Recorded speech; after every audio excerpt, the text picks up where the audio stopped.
All right, well, the pandemic may have put many of our lives on hold, but one thing it cannot and will not stop is the weather. So today, we are recapping some of those top stories of 2020. And as we go through this list, I don't know if you're going to be like me, you'll go, oh, yeah, oh, yeah, oh my gosh, it's been a big weather year. So joining me now is Environment Canada senior climatologist Dave Phillips. Dave, great to see you.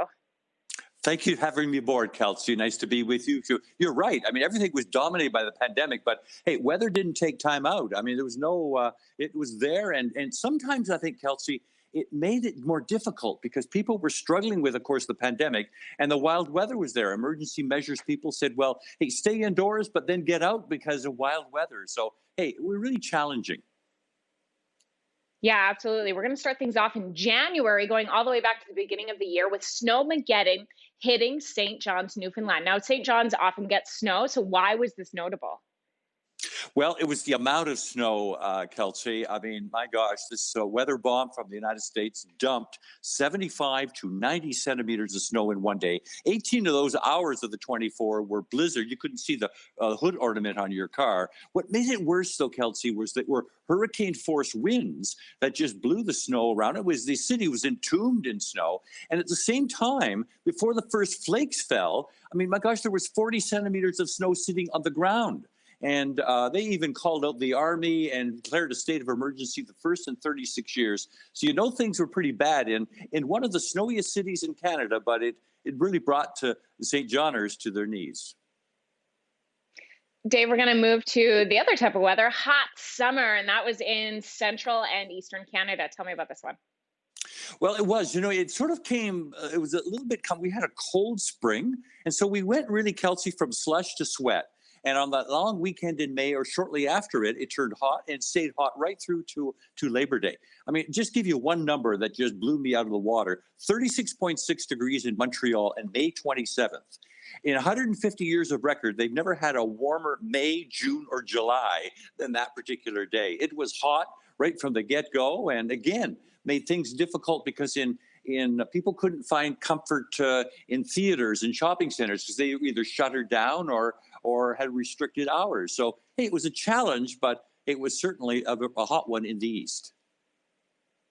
With a warmer atmosphere comes the likelihood of more severe weather, and we saw that with flooding in Fort McMurray in the spring. Tell me about this. Yes, Kelsey. I mean, of course, we remember the fires, the evacuations that went on in 2016, and then this year it was the floods. And just that cold spring made the ice very thick in the rivers in the Fort McMurray, and then all of a sudden nature tried to get rid of it in one swoop, one weekend. Just warm temperatures, rain, and sunshine, and the ice the ice jamming caused the rivers to back up 4 to 6 meters, and downtown area was just absolutely flooded. 20% of the population had to be evacuated from their homes. About $500 million in damage to downtown Fort McMurray. When we go to BC, the smoke filled the air, but it wasn't necessarily from fires in BC. What was going on there?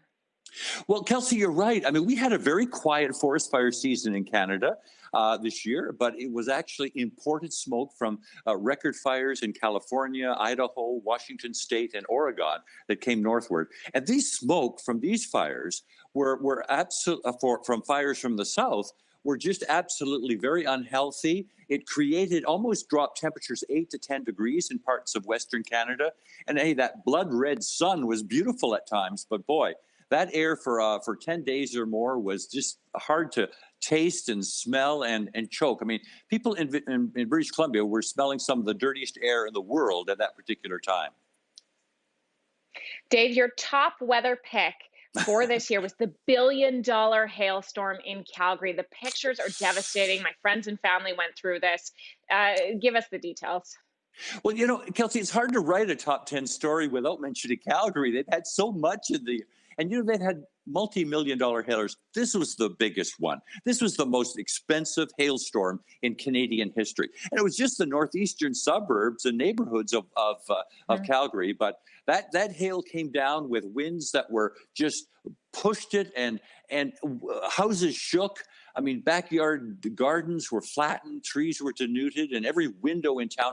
I mean, Kelsey, they actually wrote off more cars in that a few minutes that hailstorm took than they sell in the province of Alberta in 1 year. I mean, it was devastating. Wow. $1.3 billion of damage, and that only represents a fraction of the total costs. Dave, thank you so much. It's a brand new area of Calgary, too, as well, that was seeing a lot of those hailstorms Yes. move through. So it's just devastating. Thank you for your perspective this morning, recapping what has been a wild year of weather. Thank you, Kelsey. Thanks for watching. If you like this, be sure to subscribe here. And you can check out more Your Morning videos right here.